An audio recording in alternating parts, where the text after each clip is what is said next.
to our Global Cities and Regions Spotlight on Africa. This is part of our 6th annual Circular Economy Week. This year we're having a series of regional events. This is one of them, and we have some more coming later in the week. So please check out our website for more information. So this event will spotlight African entrepreneurs. We're going to look at and hear some inspiring insights, I hope, from a selection of community groups and entrepreneurs across Africa. And we're going to learn how they're using the circular economy to build resilience against the climate crisis, fostering community cohesion and innovation while generating jobs and driving green growth and environmental acceleration, regeneration. And the next slide. And the next one, please.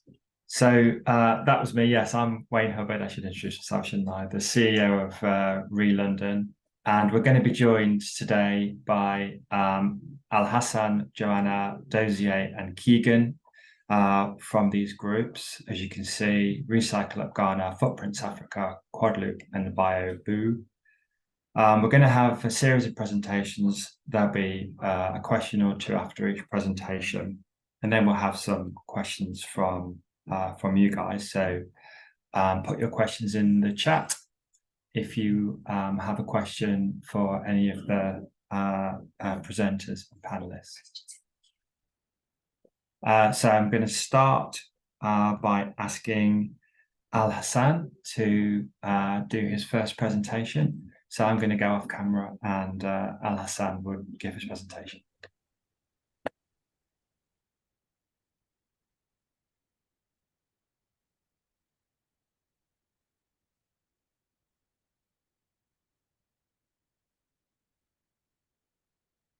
Hi everyone, just a minute while I share my screen.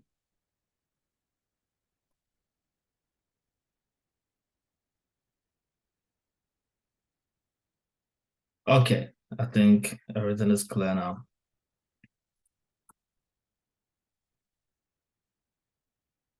Just to check in, do you see the correct screen share?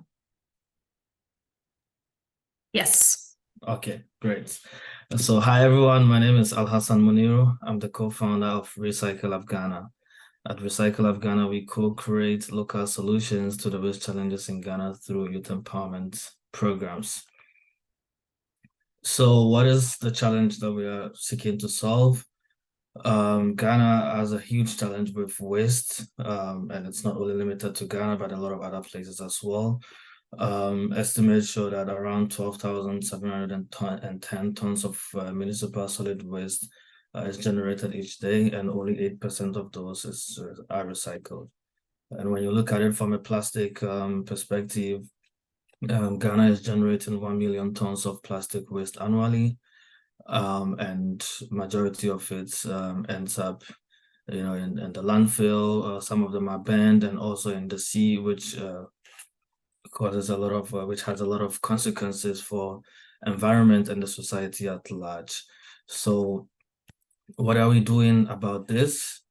We are tackling it from 3 perspectives. One is, of course, we have to start by education and environmental awareness. And we've done this by really focusing on the grassroots. So we started by running a lot of summer camp for high school students and empowering them to actually be environmental ambassadors. And through that also, we've set up also collection and plastic waste segregation and collection systems across schools and communities, which is then actually being championed by these young people that are helping to segregate waste for collection and recycling as well. Over a couple of years, we realized that the education and the waste collection alone was not enough, because if you can do all the education, but if there are no alternative solutions, if nobody is coming to collect the segregated waste for recycling, it's all going to go in vain. So we decided to add a second component, which was actually the green enterprise development and transition to a circular economy. And through this, we set up our hub, where we incubate and support young innovators to actually create businesses that are promoting circular economy. And the third component is to also really support a lot of research and innovation, which then complements both the education and the incubation programs that we're doing. And so we set up our small innovation center where both our staff and people in our community can come and prototype, test different ideas to see how they can come up with their own solutions as well. We are happy to say that most of about 60% of the entrepreneurs that have come through of our program are actually women, which also really is a special focus because we really want to support the young women to also really help to make sure that we are inclusive in how we promote the activities that we're doing as well. So as you can see here are some of the examples of the awesome startups that are coming through our program. In the next slide, I will go in detail in some of the activities that have come as well, or some of the solutions. So here, one of the examples, CocoZoo, which is a startup that is actually taking coconut husk, which would have been waste, and then turning them into cocoa peats and activated carbon for use as well. And cocoa peat is a great renewable material for actually for gardening and for those that are really plant lovers as well. And activated carbon can be used for several purposes as well. Another awesome startup that have come through our program is Eco Period, which is also led by a woman, Amdia, and they are into the production of reusable, eco-friendly sanitary pads to help solve menstrual poverty across rural areas in Ghana as well. And the third example, which is also from an awesome entrepreneur from our program, Patience Alifo, is EcoNexus, where they are tackling indoor air pollution, or basically pollution from cooking, but also helping to solve deforestation. So they come up with an alternative, which is production of a bioethanol from sugarcane waste and pineapple waste as well, where they create a bio-based fuel for cooking as well. So they are tackling clean cooking, which have several benefits to society and the environment at large. Here are a couple more examples of initiative from our program as well. Grace Hill Farms also have they produce a black larvae fly, which is then used to feed animals as well. And then they also produce organic fertilizer, which also helps farmers to actually grow organic product as well. So that's also another awesome example. Style and Glamour, which is also led by a woman, which also has she specializes in paper bags, so basically coming up with alternative material to the plastic waste. They make also awesome branded paper bags, and I think also they also use recycled paper in their activities as well. And then last but not the least, Premier Waste Services, one of the standout stars from our program, which help also to collect PET waste and process them for recycling as well. And they are doing also an awesome job in helping to really recover a lot of plastic for recycling. So these are just a few examples from our programs. We have a lot of different examples as well, but time will not permit me to talk about all of them. So over the past yes, we've trained over 300 recycling ambassadors through our environmental education programs and supported over 50 entrepreneurs who are coming up with awesome and different innovative ideas to help transition to a circular economy. Also on the plastic waste collection as well, through our different programs as well, we've helped to divert over 500 tons of waste from ending up in the environment as well, and also helped reach a wider audience through our different education and awareness campaigns as well. And last but not the least, also help to raise some funding also to support some of the startups in our programs. Some of the challenges, which also we will talk there in detail during the discussions, sometimes access to technological solutions. Sometimes for prototyping, they need some infrastructure, which is maybe a little bit difficult to access. The enabling policy directive to help make it easier to also create a conducive framework for more innovations are sometimes challenging. And also, of course, public awareness on circular solutions is still a little bit behind, and more needs to be done. And then also, all of these innovative, sometimes the adoption by the general public is not so easy. So those are some of the challenges. And the big elephant in the room is also always access to finance to actually help promote these innovations as well. Yeah, so that's a quick overview of our activities, and I look forward to the discussion and your questions as well. Thank you. Thanks, Alhassan. I'm just going to ask you a couple of questions just to follow up on some of the issues you raised there. Just on finance, how do you actually get funded at the moment? So mainly through development partners. So we have several partners that fund some of our entrepreneur activities, and also sometimes we also apply to challenges as well. So innovation competitions and so on, where we also then get additional funding to support the programs. Yeah. And what kind of training are you offering to entrepreneurs? So we run a 6-month incubation program, which entails, so basically we take them from ideation all the way to prototyping. And within the course of 6 months, it also includes mentorship as well. So there are 6 models also. So and then we have like various speakers and resource persons that come to support them, and then also the mentors also help support them, and a little bit of access also to financing to prototype. And then at the end of the program, we do a demo day event where we bring the general public for them to basically pitch the ideas to them as well. Yeah. Right. Okay. Well, I've got a load more questions. It's fascinating. We'll maybe pick some of those up at the end, but for the moment, Alhassan, thank you very much. Thank you. So now I'm going to introduce Joanna Bingham to do a presentation. Joanna is the CEO of Footprints Africa.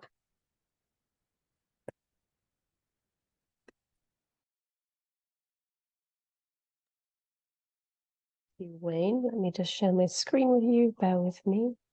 Hopefully you can see that. And we've got it on full screen now. Can someone give me a thumbs up if they can see? We can see it. All right, plenty thumbs up. Thank you. Okay, good morning, everyone. So I want to talk a little bit about what we're seeing in circular economy across Africa, as well as one big challenge that we're noticing, which is around data and evidence. So as Wayne mentioned, I'm Joanna Bingham. I'm the CEO of Footprints Africa. And as you can see, we have lovely vision that I'm sure lots of people share here, and that's why you're on this call. We want to live in a different world, in a world that's more harmonious with nature and with humans and communities. And the approach that we've taken as an organization, because we don't necessarily believe that we can wait for charity and governments, although those things are important, but we've seen the incredible innovation that's happening through businesses. And I want to talk about what's happening on the continent in Africa, because I think there's a lot of misconception, and I think the world needs to wake up a little bit to the level of innovation and what we can learn from the business models on the African continent. So Footprints, we started off running programs to support companies, mostly in Ghana, actually, similar to Alhassan. And so in Ghana, we've now worked with over 100, I think we've worked with 135, and we've got a new program running now with 20 in it. So we're above 150 now to help companies to improve their social and environmental impact. And one of the things we started to see was when people were pointing to examples and role models, they were pointing to examples in Europe and North America. And that was frustrating to us because is not really that contextually relevant for the businesses that we're working with. And we wanted to show them role models in a context that they could recognize. So we started to collect case studies from across the continent of circular economy initiatives to show that in these contexts, there are some incredible innovations that are happening. And we slightly cheekily thought, well, we'll try and collect 500 case studies. And we got there very easily because there is so much happening across the continent, so many incredible innovations. And we wanted to build up this database so that we could inspire the entrepreneurs that we were working with, but also to send a bit of a message outwards to show how much you have to learn from this continent. And I think there's a conception that people will come to Africa to teach, and I think it should be the reverse rather. So from there, we started noticing from talking to the entrepreneurs, and I'll share some data later, that the entrepreneurs we were working with were doing an incredible amount of work, because many times they were innovating new business models. And alongside innovating those new business models, they had to create markets for those business models. And then they also had to educate policymakers on those business models so that the policy and the enabling environment could potentially reflect and support the work that they were doing. And there's a huge amount of work to do there, and there's still a lot to do. And then the next thing was, in order to be as circular as these entrepreneurs have the ambition to be, they're also having to vertically integrate and take on huge aspects of the value chain in order to secure that circularity. So it's a huge amount of work. Already being an entrepreneur is difficult. Being an entrepreneur on the African continent is exceptionally difficult. And then being an entrepreneur who's taking on all these different battles is enormously challenging. And so one of the things that we notice for them is that, especially as circular economy is becoming a buzzword, it's kind of going down the route of sustainability, and it's just being used by those who, as a marketing strategy effectively. But because we see how much the entrepreneurs that we're working with are putting into genuinely being as circular as possible, we wanted to find a way to support them to differentiate themselves. And that's where we started to question, can we support them to measure the impact of their circularity in such a way that they would be able to distinguish themselves from others who might have a big marketing budget and a little recycling strategy, and then are able to call themselves circular whilst they're doing everything to be as circular as possible. And so that's where we started to work with a researcher who had developed a framework to help companies to measure the impact of their circularity, but his was focused in Europe, and we really wanted something that was contextually relevant for the African continent. So here's some reports that we've done based on our circular economy case study database with the 500 cases. So the first one was just talking about circularity. The next one was talking about regenerative agriculture. We looked at the built environment, and then we went on to look at measurement. So I'm not going to go into a lot of the details of this, but we do have a guide to help companies to do that on our website. And this is the framework that is followed. And one of the things that that's important to say about the measurement work we've been doing is it's not a case of we support a company to measure the impact of their circularity, and at the end they get one number, and that one number can be compared with every other company. It's a very bespoke process, and it allows them to answer the questions that are most relevant to them in their business. And Dozie, who you'll hear from later from QuadLoop, has been part of the second pilot of companies that we did this with. So we help them to understand the measurement question that they have, and then scope the measurement around that, collect data, understand the materiality of that data, then measure the impact. Some of that's around life cycle analysis, and then help them to identify where there are main areas of impact in their business that they might want to avoid or they might want to work on, and select strategies to address those. So I'm going to give you an example here. You already heard Alhassan mention black soldier fly, and I know Kigen is going to talk about that in a bit more detail, but we worked with an organization called Mag Protein in Nigeria, and they were very concerned about groundwater, because in Lagos, where they operate, there's a massive issue of groundwater depletion. And so they wanted to understand the impact they were having and see if there was a way they could reduce the burden that they had on groundwater, because a lot of the feed that they were using for the black soldier fly, which as you can see on the right are maggots, that they were, and this business model basically takes, I don't want to go into too much detail because Kigen's going to explain it, but maggots break down organic waste, and the output of that is both animal and fish feed, which is the maggots themselves when they pupate, and then the frass, which is the maggot poo, which it basically is a fantastic nutrient-rich source of fertilizer or compost. And so the feedstock that they were using, which was waste, was relatively dry. And so they were having to add water into it. And so they wanted to understand whether they could reduce that amount of water by changing the type of feedstock, the type of organic waste that they were feeding the black soldier fly larvae. And they were able to do that with a reduction of 60,000 litres. And they also understood that they were able to reduce the electricity they were using by changing the processes and the way they were processing the water. So this is just one small example. I'm not going to go into too much detail. We have another 9 examples of companies we've worked with. But I'm going to leave it there for now because I know we want to leave time for questions afterwards.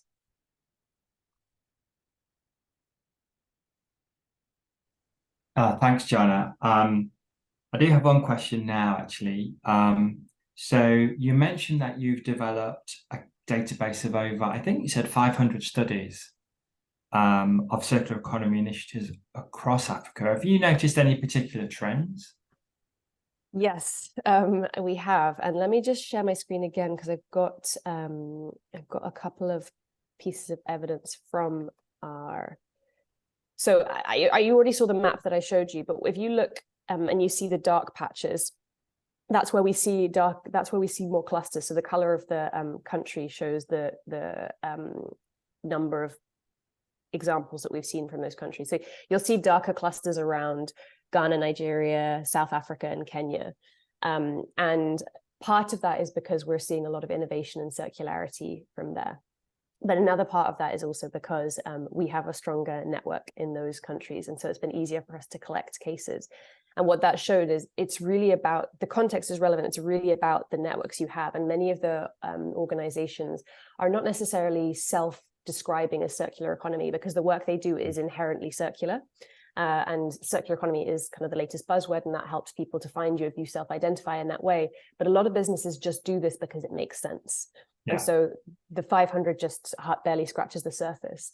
The next one we noticed was that, as you can see on the left, the majority of the sectors are around societal services, and a lot of that is around waste management and recycling. And the second largest sector was around agriculture and food.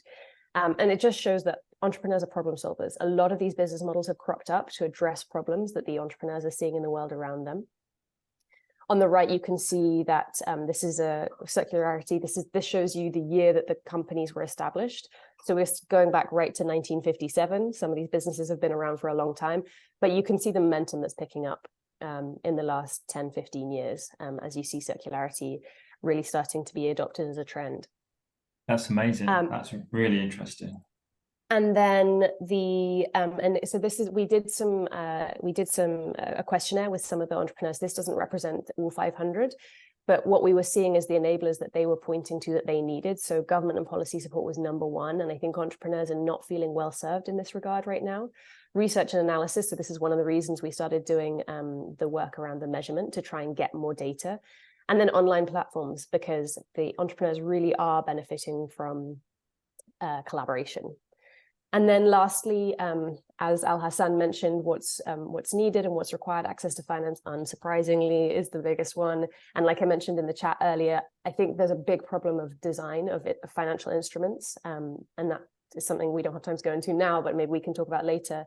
But also the enabling environment that's supporting these entrepreneurs, as I touched on earlier. They're having to do so much. And then lastly, around machinery, and that's a massive problem in the African continent because oftentimes the duties and the levies for importing machinery mean that the cost of a piece of machinery on the African continent is so much higher than it would be for a European counterpart, for example, because the costs of import are so high. And so it means that access to more advanced technology is much harder for entrepreneurs. So we're seeing that play out. So those are some of the trends that we've been seeing. Right, that's amazing. That's really interesting, and hopefully we'll touch upon some of those points later. Thank you so much, Joanna, for that. Okay, so I'm going to now ask Dozie to do his presentation. We're going to do the slides from here. Dozie is the founder of QuadLoop. Over to you, Dozie. Yeah. Can you hear me? Hi. Hello, everyone.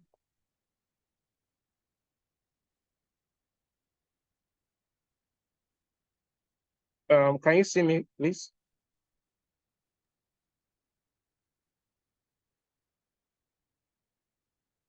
Great. Yes. Yeah, hi. Good morning, good afternoon, everyone. My name is Dozie Igwello. I'm the founder of QuadLoop. We are a clean tech company here in Lagos, Nigeria. What we do, we utilize electronic wastes to build sustainable energy products. We build products such as solar lantern and solar home system. We are actually facing solving two problems. Number one is the lack of access of electricity, and of course, the use of unhealthy solutions. The third one is electronic waste. Electronic waste is said to be one of the fastest growing waste stream. It's the $2 billion worth market, and only 17% is formally recycled. So we decided to do deeper research to find a way whereby we could utilize electronic waste to build energy products. Next slide, please.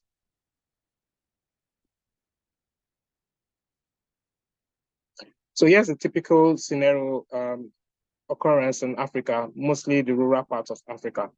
We see whereby people use kerosene lanterns for day-to-day activities. On the left-hand side there, you can see like a tailor trying to keep up with his customer demand, working overnight using a kerosene lantern. We can see students on the right side using candle lights for their assignments and the likes. Then the other one underneath the bottom right, you see people queue up, trying to charge their phone, paying a certain amount, maybe like 100 naira, which is less than $1. But yeah, you know, people do this every morning. A typical scenario was what I experienced in a community somewhere in the south of Nigeria, whereby there's a gas station that supplies a shop with fuel to power the generator, and the people in the community go there every morning to charge their phones, charge their touch lights and MP3 players, you know. And when I noticed that, I just felt like this wasn't a sustainable way to live, you know. And that same community, they have abundant sunlight, they have, you know, what it takes to just be independent and free from paying a certain amount every day just to charge their devices. You can see on the other side, the bottom left, you can see someone there trying to charge, collecting money for people to charge. Yeah, sorry, next slide. So our solution is pretty simple. It's called Idunu, which is a portable solar lantern. So Idunu means joy, because when there's light, people are happier. This product is designed with circularity at heart, and each product traps about 2.5 kg of electronic waste material. I have a sample here. The product is designed as best with circularity. You can see the batteries at the back. When the batteries get to end of life, we are able to swap them and the user continue using the lantern. That way, it doesn't contribute to the growing waste stream, rather it reduces that. It has a mobile USB port that allows the user to charge their phone as well, and it comes with a portable solar panel. So this product has been designed and tested. We've sold about 200 units so far, and we are currently building about 500 units for our next batch. We are currently in the warehouse here where we do our activities. We work closely with formal e-waste collectors. Our partner is Hickney Associates, which is a formal collector here in Lagos, Nigeria.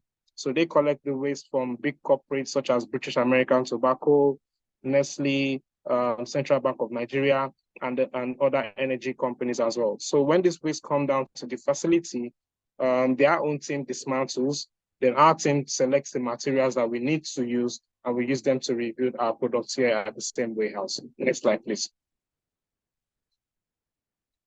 Yes, the impact so far, we've been able to employ and train about 7 young persons around the environment where the warehouse and the workshop is situated.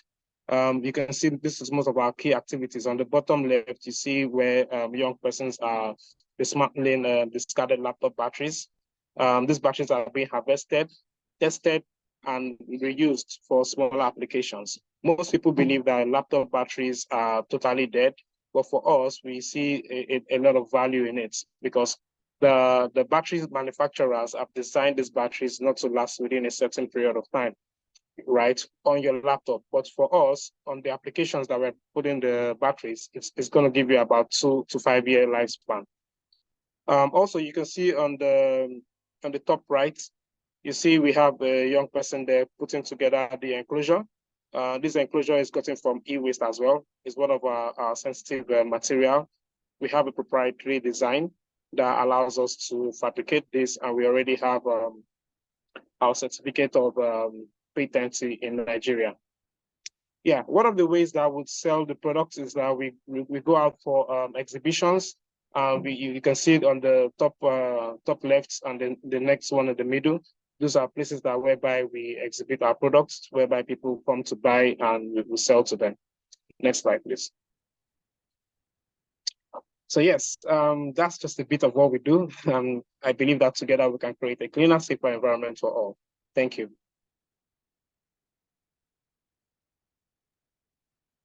Wow, thank you, Dozie. That's amazing. Do you have issues with providing the training? Is that something that you do in-house? Yeah, so because this model is something that we would like it to be replicated across all our other parts of Africa, even globally. Yes, we are open for training.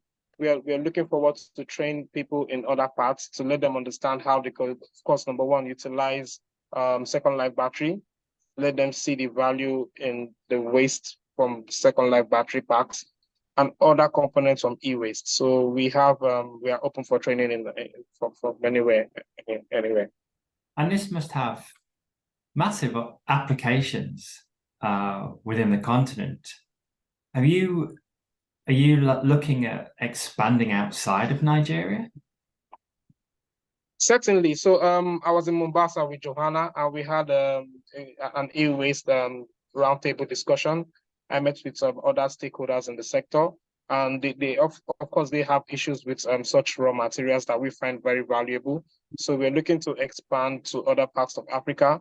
Of course, we won't have some companies in Europe that are interested in our solutions. Of course, we want to expand globally. So yeah. Right. Okay. Well, maybe again we can cover off things like access to finance, which I guess is the perennial issue, later in the panel discussion. But for now, Dozie, thank you so much for that presentation. Thank you. Okay, so we're now going to go on to our final presentation for this part of the session. So I'm going to ask Kigen to give us his presentation. Kigen, if you'd introduce yourself and please go for it. Thank you.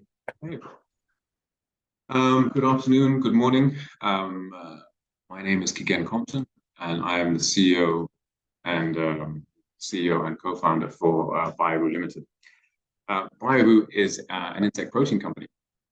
So we are the classic insect protein company. We take organic waste, we breed a fly, and we take the larvae of that fly and we feed organic waste to that larvae. The larvae is then processed into a product. In the environmental sense, why is this important? Because organic waste, when it decomposes, it releases greenhouse gases. And actually releases the worst kind of greenhouse gas. It releases methane. And in 2022, we were successful in avoiding over 1,750 tons of greenhouse gases being emitted to the environment in Tanzania alone. So we're really proud of that. And that's because we've managed to process over 3,500 tons of waste using back-solidified larvae. So the fly itself is in the middle there, very pretty fly. It looks a bit vicious, but it's actually super friendly. It doesn't have any mouth parts, so it can't bite, doesn't have a sting. And the larvae below is actually a voracious eater. If you were to compare it to human, it will be the equivalent. It eats fast enough to say that if it was a human, the maggot could go from being the size of a baby to the size of a blue whale. I mean, they eat a lot and they're very fast growers. And they're also very high in protein, which is what we use them for. So we put them into animal feeds. But we're also a big proponents of this Sustainable Development Goals, especially 17. We believe that this is a team effort. We can't do this without going there together. The products that we do, we're trying to replace soybeans and fish meal. So soybeans and fish meal are the main protein source in animal feeds, and they're extremely environmentally unfriendly. Soybeans take a lot of land, a lot of water. Fish meal, we're overfishing the oceans to be able to feed fish to fish, which is crazy.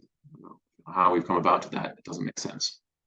So we actually don't sell insect protein by itself. We actually We put it into the dog food, the fish food, and cat food. Pig food. In the picture in the middle there, that's a floating tilapia pellet.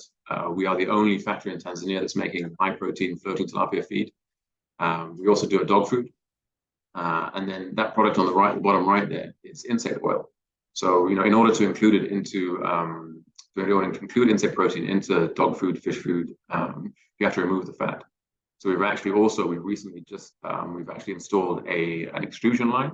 So we have a twin extruder making all of our animal feed products. On the bottom left there, we've actually, the oil from the insects, we refine it into a food grade insect oil. And this we then include back into our animal feed products. So our brand is Bonge. So we have Kuku Bonge, which translates into big fat chicken. We have Samaki Bonge, and then we have Bonge Dog, which is actually coming out later this year, which we're really excited about because it's the sort of first time we're going into the consumer market.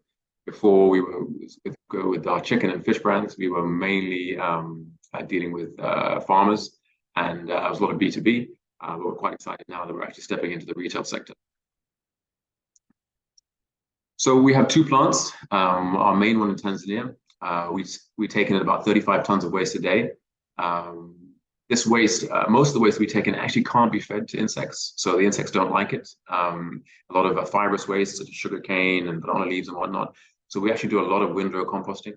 Windrow composting is produces a large volume, but not really a high nitrogen fertilizer. So we also have a byproduct from the insects, which is an insect. When the insects are done eating, they leave an organic fertilizer. So we combine the two, windrow composting and insect fertilizer, to produce actually the ideal high nitrogen fertilizer and actually organic fertilizer. And organic fertilizer is the only way you can reintroduce carbon into the soil. There's no, in terms of soil degradation, organic fertilizer is the only way. You cannot, synthesize carbon and put it back into the soil. Outside, it's just more photos. We have a 4th brand as well, Mabipande Compost. So that's bottom right.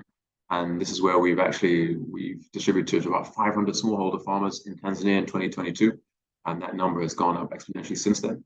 But we're really proud of that, being able to work with so many smallholders across the country. We're also in Kenya. So in Kenya, we're focusing on exporting insect protein to the EU. So this is where we actually only do the ingredient. We don't make a finished product. We breed a lot of the flies in controlled conditions. So on the left there, pull out the wall of flies. We do about 10 million larvae a day, and these larvae are introduced into the trays on the right there. So we're putting organic waste into the trays, introducing the fly larvae into those trays. They eat the waste, and eventually we're processing. We're removing the larvae from those trays and processing into our Bonge brand. In this case, in Kenya, we'll be exporting into the EU. The 2 options before are commercial options. So this is they're our big business. What we want, or we also tried to go to a residential scale to be able to say, we want to help people in their homes process their waste using insects. It didn't really work out. So we're now doing a medium scale option. So we're targeting schools, restaurants, hotels, and the like. And we're doing it with our Kuku Bonge tank. This is a tank I designed, and it's really simple. In Tanzania in 2022, we trained about 200 households in low-income households in how to use this tank to process waste. So it's really so simple. You're throwing waste into this. We're using wild BSF. So BSF are laying their eggs in the tank, and then it allows communities to then harvest BSF to then feed to the chickens. In Africa, a lot of households keep chickens. I can't remember what the percentage is, but it's quite a high number. So it really is, it's something we're really proud of, that we've been able to train. We've installed this tank in Zambia, we've installed it in Tanzania, we've installed it in Kenya. We're working with multiple donor organizations to be able to sort of spread the idea that it's quite possible to do BSF at a simple, a very simple level. Our commercial outfits, it's quite complicated to breed in captivity. But with this model, it's built from materials which are available locally at any hardware shop across the country. It was built by masons and metal workers that are available in any village. So we're proud of this model in that it's been very. We didn't think it would work originally, But now the success of it is, yeah, we're really proud of that. But yeah, that's me. We follow us on Instagram, try and be active on that. But yeah, we're an insect protein company that's trying to teach people how to process waste using BSF at a commercial level, making finished products, and not just not just selling the insect protein. Thank you. Thank you, Kigen. That was amazing. Again, so many questions. I wonder, on the medium scale, does that require people in the locality then to kind of look after it and maintain it, or is it does it run relatively maintenance free? So the tank itself is maintenance free. So we build them and they're built to last. They're built with materials that are sustainable and solid. So we don't expect the tank to degrade for at least 5 years. Where we found was important with the tank was actually doing training. So the first times we did this, we didn't do that much training, but we realized we have to go back again and again and again to sort of reinforce the idea that they have to put waste into the tank. If you don't put anything into the tank, you're not going to get anything out of the tank. So now, when we install the tank, we go back, initially we go back every week, and then we go back every month, and then every 2 months and so on. We just sort of push out the training. And we're now actually working with the World Wildlife Foundation to build a business model out of this, to say that, this is what the tank costs. This is how much waste you can put in, and this is what you'll get out in terms of on the money side. But also sort of developing a plan and how to, in a community, how do you go out to the community and find out what waste is available? So sort of really documenting that with them, because for them it's important that communities are sort of finding alternative revenue streams to push people away from poaching and whatnot. Is that finding waste and then using BSF as a revenue source. Right, I digress there, but yeah. Yeah, I mean, on your bigger, I think your plant in Tanzania, where does the waste typically come from?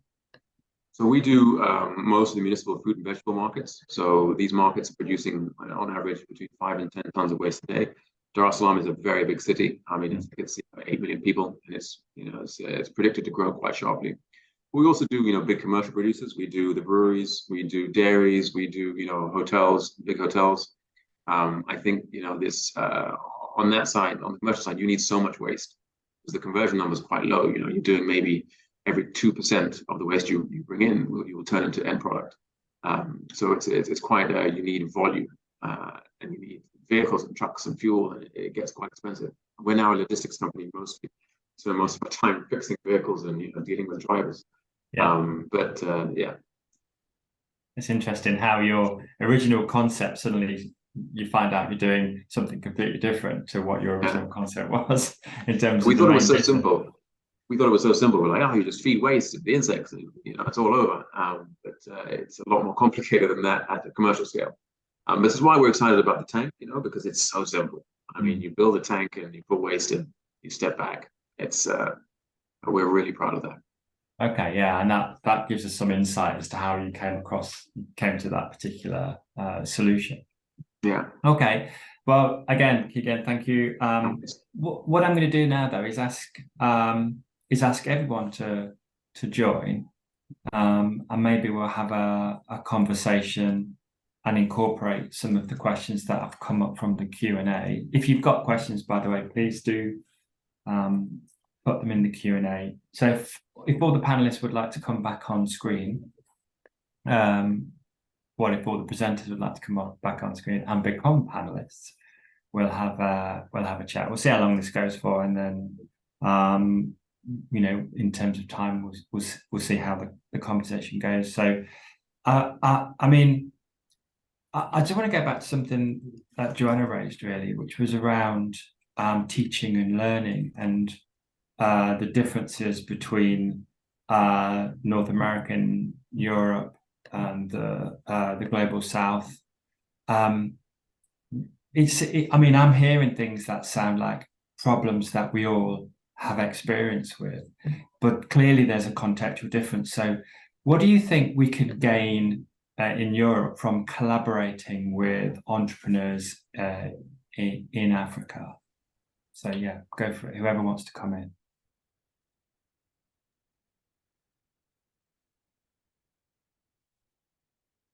I think the waste systems in Europe are a lot more developed. They've had time, and they've had government funding to actually build and get support.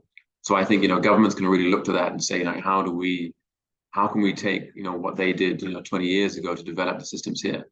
Because as most of us know, I mean, the waste systems in our, where we live is very informal. It's very disorganized. Legislation around it is hard to enforce. So I think, we need to take a leaf out of somebody else. Don't try and reinvent the wheel. How can we build, waste collection systems that are, supported by government, and not paid by the end consumer? A lot of us, we're paying for waste collection, whereas in, Europe, your taxes pay for it. So how can we get to a point where our taxes are paying for waste collection, and then using that waste for, obviously recycling? But yeah, that's an idea. I think in some ways I would argue with you again a little bit, because yes, some of these systems have been well established, but I don't know if you've heard of this concept of linear lock-in, whereby you've got European systems who have embedded a linear, i.e. the opposite of circular system, because of the way the policy is set up. So it makes it harder for European and North American, for example, companies to innovate and to propose new business models, because the regulatory system is so fixed. And so I think there's an opportunity for the global South to not be bound by the past in that way, because in some areas regulatory systems haven't been so well established. And I think a really good example of this is the banking system. So I know this is not necessarily circular, but it's definitely an enabler. If you look at Africa, it has the most incredible mobile banking system, which is a decentralized system that's impossible to put in place in Europe now. So it is much more innovative, and it allows, for example, it enables the informal sector, and it allows access to finance in a very different way, and it takes away some of the barriers. So I think there are some really interesting examples where you can see African governments, for example, can leapfrog some of the mistakes and learn from the mistakes. I think you can go to Europe to learn from their mistakes and see what they did wrong and what they've embedded there, and then do it better on the African continent. So maybe that's a counterpoint I would place. Yeah, I think that's a great point. Definitely. I mean, clearly there's stuff to learn, but also we've encountered, like you say, linear lock-in and infrastructural problems that can't easily be changed. So there are opportunities to definitely develop and leapfrog. So I'd be really keen to think about ways in which we can continue to have this collaborative dialogue, because I'm certainly clear from my point of view that we can learn from you guys.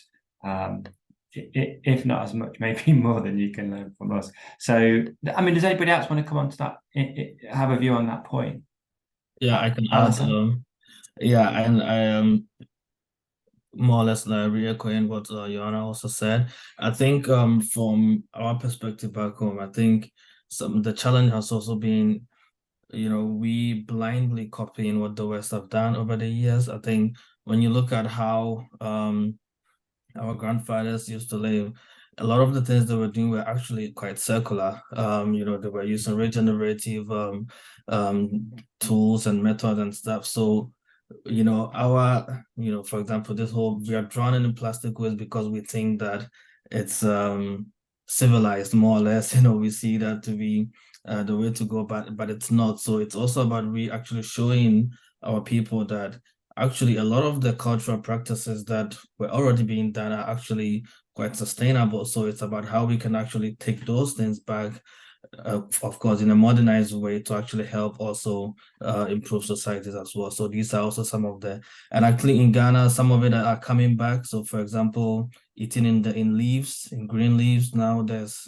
some movement also back again where like you can also buy food in leaves instead of having it in the Tetra Pak. So we just need to spotlight these more, and also kind of remove those stigmas behind these things as well. So I'll just chip that in. I mean, one of the issues that has been a common theme, I think, is access to finance. So how do you guys, what is your experience of access to finance in your country context?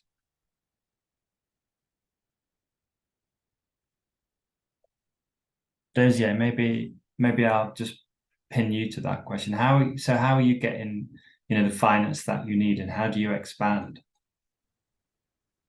Yes, so initially we got some grant funding by Olon, which is under the Nigerian Climate Innovation Center, NCIC.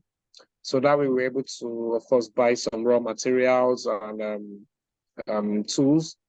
Along the line, we had the partnership with our current company, which is we work together, which is Hickney. So they supply us. We have an MOU that allows them to supply us this waste. So because our model is coined around waste to value, the waste is kind of abundant. We just we're looking for funding to scale up the production. But so far, we've only gotten funding in terms of grants and an investment from Startup Bootcamp in Amsterdam early this year. So yeah, that's how we've been pushing it, but no other source of funding yet. Does anybody else want to come on to that? Because I mean, you know, And again, Alhassan, yes, go for it. Yeah, access to financing is always a challenge, and it has always been a challenge. And this is where I would also say, as you know, of course, most of us, I would say most of the funding usually is coming from development partners abroad. So for us also, one stream has also been through consulting. So where we offer service to corporates, to people that want, you know, so that we can basically use that to generate some funding. Also, we also have an event space at our hub, so those are kind of like other things. But I would say that there's an echo. Our governments need to also really, you know, support initiatives locally, and that's where that's something that has been missing, because it's kind of like the funding has kind of like been left out, right? Or maybe they've outsourced it to other people to deal with it, instead of actually also kind of supporting homegrown innovations as well. So that's where I think more needs to be done. And sometimes there are actually some resources that come through the government agencies, but getting access to them, it's always a different issue altogether as well. So that would be maybe some of the challenges. Yeah, I'm pretty sure Joanna and Kigen can add to it as well. Is there an active finance, private sector finance or microfinance sector that's loaning money to businesses in your context? And if there is, how do you manage to get hold of it? What do you need in order to get hold of that? The issue is always the interest rates. Right. There are options, but the interest rates are usually pretty high, and which excludes a lot of people, especially women that don't have collateral and so on as well. So yes, there are private sector also giving funding, but the conditions are also really tough. So sometimes, or most of the time, they need maybe a guarantor to actually kind of help soften things for them as well. So there also, I think the more could be done as well. Yeah. Okay. Did anybody else want to come in on that before we move on? Okay. I would like to say something. Yeah, sorry. So for one of the other means that we've used to generate some revenue is the Second Life application. So because we have so much batteries, so other energy companies, we help them to repurpose battery packs, and that way we give it to them and charge them per kilowatt hour. So that way is another means that we generate money to fuel the production of the solar lantern. Yeah, gotcha. Yeah. Okay. A lot of the stuff that we've talked about is reasonably high tech. How are you experiencing issues around, getting hold of your tech? And Joanna kind of referenced it in her presentation, then maintaining that and getting replacement parts. Is that an issue? Is that a barrier to you at the moment?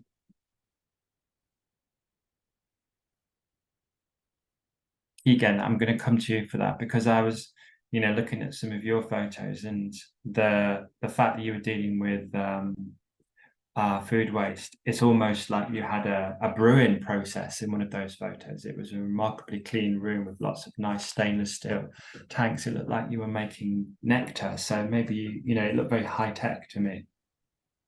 I think, we've come a long way from where we were 6 years ago when we started. And we have to keep separation. You know, the people were talking earlier about machines. So we've actually, you know, if you come, I can show you a graveyard of machines, where machines that didn't work, where we tried to repurpose. You know, where we now, I actually have an active secondhand machine Instagram account if anybody's interested. Sounds just wonderful. trying to get rid of old stuff. But you know, it has been a journey, because we have to keep these things separated. The picture you saw there, you know, is our feed production plant, so that there is no waste on site there. You know, it's a very clean room. It's cleaned every day. You know, if we take you to the waste sites, it's a whole different world. You know, and luckily we're not doing food for human consumption, so we do get away with it, with murder a little bit. It is not. It's a bit messy. It doesn't smell that bad, but you know, I think we've built our model around Africa. I think a lot of, if you go and see this version in Europe, you go to the bigger producers of insect protein in Europe, they are unbelievably high tech. You know, their automation and whatnot. We can't do that here. So, or we could do it here, but I don't think you see the point. You know, we live in a place where, you know, labor is a lot cheaper, and you know, the automation doesn't really fall within sort of the skill level of it becomes difficult with that level of technical difficulty. So I think that, you know, you can go really tech, but it's not completely necessary. And people are talking about, you know, they don't have access to machines. Like we have a variety of machines, not just of European machines and Chinese machines. There's a lot of, you know, for lack of a better word, copycatting in China of you know, machines that are designed in Europe, but you can get them much cheaper. The quality isn't great. They work for purpose. You know, if you're a starter, you can always get the fancy machine later. You know, you can you know, go cheap now, you know, work on getting your revenue up, and then you can buy the fancy machine later. Sure. Okay. I mean, I was with a different hat on. I'm a trustee for an organization called Waste Aid, which operates a variety of programs, but amongst that, circular economy training programs is very similar to the kind of in-country entrepreneur training programs that we've kind of heard of today. And yeah, I mean, that was a very similar experience, that the machines could be bought, but then there was a spare parts issue and the maintenance issue and the quality issue. So yeah, but it sounds like that's a way to get on the ladder and then move forward as you expand and grow. I'm an engineer now, so I mean, I'm not an engineer, but I am now. I call myself a YouTube electrician, YouTube engineer. I have fixed everything that I have by hand. But yeah, but it's fun though. Cool. Okay. Well, Kigen's given himself a big up for his online content creation presence. Okay, so I guess let's have a look at some of the questions in the Q&A. We've got some that are open and some that have been answered, but I'm just going to kind of have a look where we are. We've got a question from Christina for Dozie, who says, "How are you funded?" I think we've dealt with that, but she says, "Are you getting any funding through PROs, EPR, or any other mechanisms at the moment?" I assume PROs, extended producer responsibility. EPR is extended producer responsibility. You're shaking your head there, Dozie. Yeah, no, we've not had a funding from them. Yeah. Okay. And does anybody? I mean, is there any examples of that in any other contexts that anyone knows of? I mean, what are there a big extended producer responsibility programs in Africa at the moment? My understanding is that it's the most evolved in South Africa.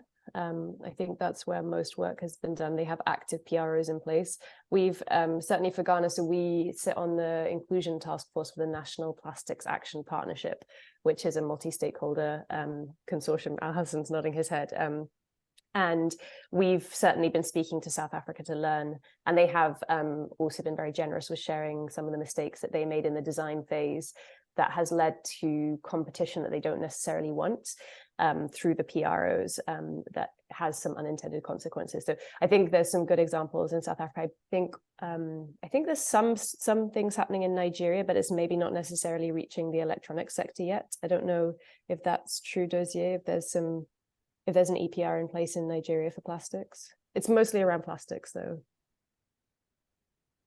Yeah, I guess that's one of the most visible problems, isn't it? That, and also the fact that many types of plastics are not able to be processed in the countries. So for example, much of PET, which is water bottles, can't be processed in Ghana, for example, so it's shipped to other countries, collected and shipped out.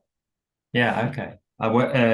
When I went to the Gambia earlier in the year, we were funding a HDPE reprocessor, and they were sending all of their HDP to Senegal and then having it processed and then buying it back. So having an in-country option made a big difference. But I wasn't aware of any PET that was being processed. Maybe I'm wrong. I just wanted to add to quickly. So as Joanna already said, we are pushing for the APR scheme in Ghana. It's still in progress, not up and running yet. But I would also like to say that even beyond the EPR scheme, there is already, the plastic levies and even the e-waste levies being already taken at the ports. But the challenge has always been that, these funding goes straight into the national budget, right? It goes to the Ministry of Finance and then it never comes back.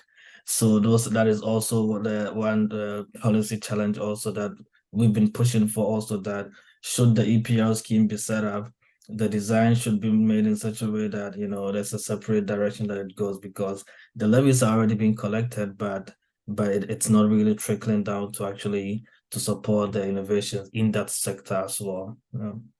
And I think beyond that, for electronics, for example, someone in the chat mentioned that EPR is well established. And I think the challenge there is exactly kind of, as Alhassan mentioned, it's not getting where it needs to get to go. So for example, if someone in Europe is buying a device and the producer is paying the EPR fee in Europe, and then that device is then shipped to Nigeria and Dozie is then processing it to turn it into a solar lantern, the money's not following the device. The money stays in Europe. And so I think that's a really big challenge. And especially where you have, I think it was Kigen who mentioned the informal sector, you have a huge informal sector that's doing a huge amount of processing, collection, material recovery. They're absolutely not benefiting from these EPR schemes. No. So just for the benefit of our viewers, if you like, could you define informal versus the formal sector, so we have a clear idea of what you're referring to when you say that? Okay, I'll take a shot. I mean, it's effectively related. It's effectively related to governance and compliance. So the formal sector will be paying taxes. They'll be paying employee taxes. They'll be paying, all the revenue taxes. They'll be compliant with the regulations, especially around environmental regulations that the EPA might have for different, especially if you're processing waste and second life materials. The informal sector is not involved in that side of things. So they may be compliant in some areas. There may be some areas of formality or organization. So it's not completely chaotic. There is a sort of a central logic and internal organization, and a lot happens in a very intelligent way. But tax is probably the main part of it. Okay, that's interesting. We've got a question here from Sarah Jane Widdowson. So Sarah Jane, well known over here in the waste management context. She's asked, what skills do circular entrepreneurs need? So, I mean, do circular entrepreneurs need skills that are different to entrepreneurs in general? They need to learn how to become engineers on YouTube. That's right. Well, Kigen's beaten us all to it. Alhassan, you were nodding your head there. I mean, I think it'd be interesting to ask the entrepreneurs themselves, what have been the most useful skills for you? What have you most, I mean, I probably would say persistence and not giving up is probably number one. But Kigen, Dozie, what are your number one skills? Yeah, for me, it's more like research. You have to be able to understand and do a lot of research to know what the raw materials you want to play with. The area of circularity you want to play with. Are you doing circular fashion, circular in food, or e-waste or plastic? So you need to understand the area that you want to play and look at the opportunities around it by doing deeper research and looking at the raw materials that you want to utilize. That's it for my own end. I think, that's a very good point, understanding what you're about to do. But my skill's not really, I don't know if it's circular economy specific, but I would say that you just try and get a product to market. I think, just try and sell something. Doesn't matter if it's rubbish, if it's bad, if you don't like it, not waiting for too long, because, it's gonna, you'll spend so much time, chasing your tail. I think the best thing is just to start trying to get revenue. You get revenue, then the banks will talk to you. You get revenue, funders will talk to you, investors will talk to you. So just try and get something out the door as fast as possible. Yeah. Alhassan, did you want to comment on that? Yeah, on top of all of that, I would say also like knowing how to communicate, right? So communication and branding really, because there is a lot of opportunities out there, right? So if you know your stuff and as they say, know where you fall, and you are able to position yourself and know that, okay, my solution is helping to solve SDG 6 or SDG 7, and this is how we do, and show where the circular aspect is true, like truly comes out.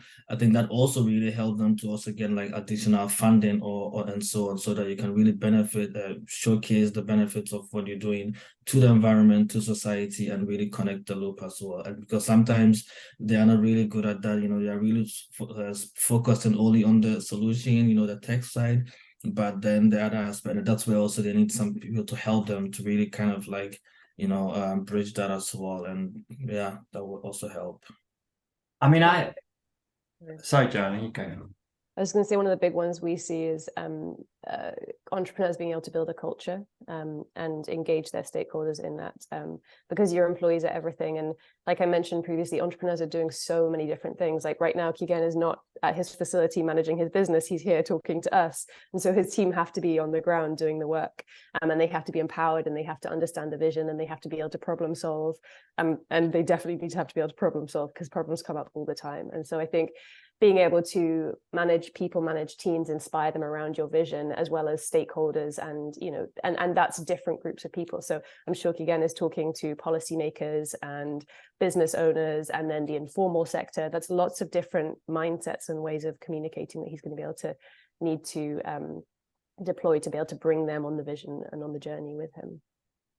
You see, I've always had the view that the circular entrepreneurs don't necessarily need any different skills that successful entrepreneurs need. They're successful entrepreneurs. But maybe listening to this conversation, there is a big thing about challenging linear lock-in, challenging established policies that disincentivize you from doing what you're doing, which is an added dimension to the already difficult and immense task that entrepreneurs have. So yeah, that was a good question. I'm gonna start to draw this to an end. I'm just looking to see if there are any questions that we haven't addressed in the Q&A, and if you've got any questions, now is the time to put them in the Q&A. And then I'm going to come around. I've just got one question for Alhassan before I come around and ask everyone to kind of share maybe a last point that they, this is an opportunity for you to say what it is that you want, or speak to the people out there and say what you need. But Alhassan, I saw that you'd and I meant to ask you this, you trained 300 recycling ambassadors. So what are recycling ambassadors? Yeah, thanks for the question.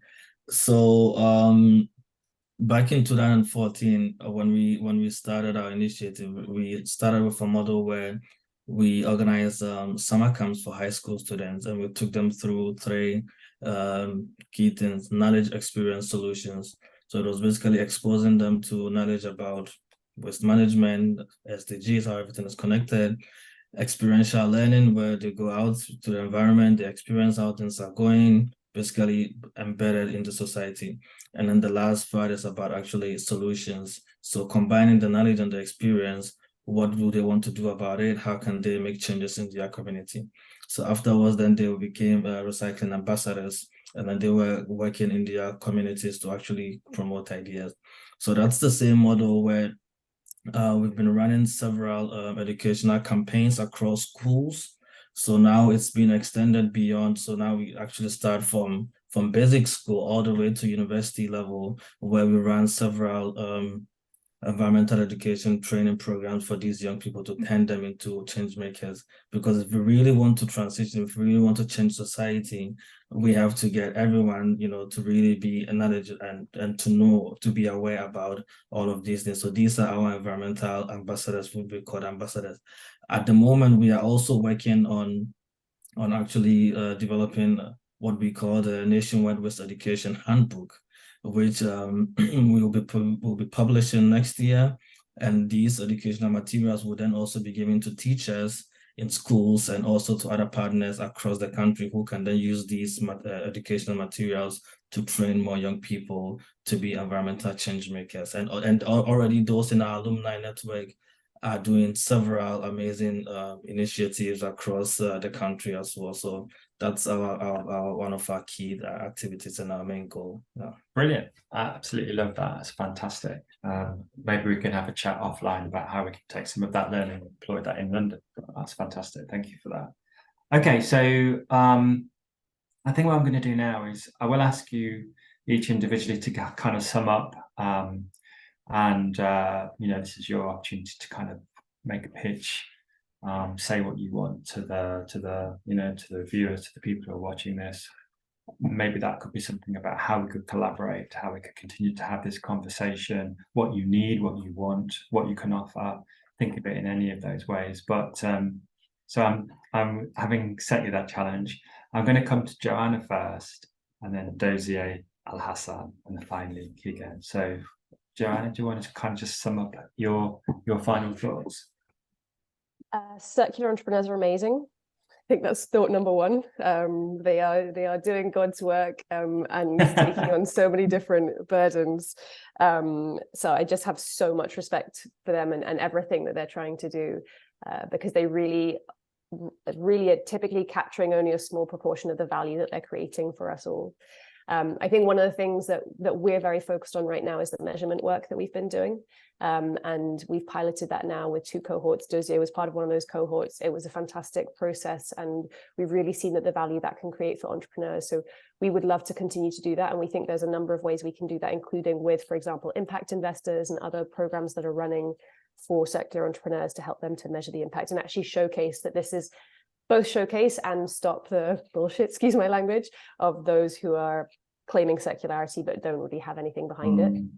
So we really want to continue to do that work. So from my side, I think it's introductions to any investors who are interested in doing this for their portfolios, or funders, or large programs, so that what we want to ultimately be able to do is cross-subsidize, so that we can offer it for entrepreneurs who maybe couldn't afford those services, if we can have it funded by others. So that's something that we would really love to focus on next. Right. Thanks, Joanna. Dozie, same question, really. Final thoughts from you? Yeah, so for my end, it would be like, so what I would say is, number one, circularity in Africa is a tool that we should all utilize. Like, it's something that, if well utilized, it could help in reducing unemployment, creating new jobs, and of course, improving standard of living. Another thing is the area of funding. We are open to funding. Currently, we are trying to raise our pre-seed, which is going to be closed by sometime next year. Yeah, we're looking for impact VCs in particular. If anybody is interested in investing in us, we are very open for that. So yeah. Right. Yeah. Well, I mean, message received loud and clear. And if anybody wants to get through to Dozie, they can come through us, or they can come through Joanna, or they can come through Dozie directly. We're probably going to put everyone's details on the website so that you can pick up the conversations directly. So thanks, Dozie. Alhassan, and of course, Dozie has not. He's actually on site. You're in your place of work right now, aren't you? In the warehouse, so you can keep an eye on what's going on. Alhassan, yes. Over to you. Yeah, thank you. I would say, first of all, let's all start from ourselves. Every small step that we can do to improve, to basically support the circular economy counts. So let's all practice what we preach. Let's support circular entrepreneurs, be it by patronizing their products. If you also have money that you can invest, you also invest. Support in any small way that you can. No amount of support is too little, and little drops of water makes a mighty ocean. So let's support. You can also support with your knowledge and expertise. So we are always also looking for mentors, resource persons, in our network that can also give back to the community and mentor these young entrepreneurs to help them make a difference in society as well. I put my LinkedIn contact there as well, so you can also reach out if you are interested in mentoring, supporting, or patronizing a product also of the innovators that we're supporting as well. And the power of collaboration. If we all work together, we can actually help make a difference. So those are my final thoughts. Thank you. Brilliant, love it. Thanks, Alhassan. And then, last but not least, Kigen. I think the circular economy is inevitable. I think as we see what's happening to the environment, we see what's happening with natural resources. Most sensible businesses are looking to either figure out a way that their inputs are cheaper, and you can do that through the circular economy, or taking waste products, and putting them back into the selling them forward. So instead of throwing them out, you're making money from them. I think there's a lot of potential in the circular economy, and I think we're going to see more and more of it. And if it happens at all the levels, all the better. If you believe in sustainability, you should be trying to practice it at home, at work. You should be pushing it. Companies should be pushing this as a modus operandi. I think it's just where we need to be if we expect to be as a society in the next 100, 200 years. In terms of where we are and what we're looking for, so we'll be doing the Series A sometime next year. So we'll be looking for a fairly large amount of money to upscale our plant in Tanzania and in Kenya, and looking at expanding into other cities as well. So yeah, thank you. Great. Okay. Well, thank you to the panel. I'll just sum up. What we've heard is that we've got lots to learn from each other. This is not information flows from north to south. This is collaboration. Information flows freely from south to north and from north to south.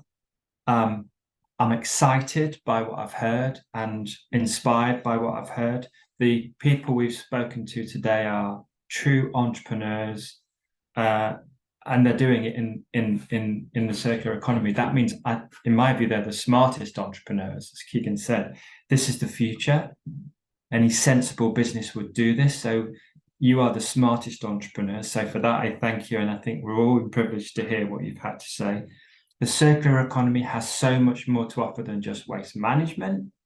It's about employment, jobs, skills, social skills, and it helps improve society. So there's lots of benefits in the circular economy. Access to finance is an issue, and we need to have, maybe we can think about ways to help here, but provide affordable finance, not necessarily handouts, but affordable finance at reasonable prices so that people can expand their businesses. And yeah, if you want to get involved, if you have knowledge and expertise and you're looking to collaborate and exchange information, please do get in touch, and we can put you in touch with the right networks. What I want to do now is I want to thank each and every one of you for giving us your time, which I know is valuable. I've really enjoyed it, and I hope everybody out there has enjoyed it too. So thank you, everybody, and see you later.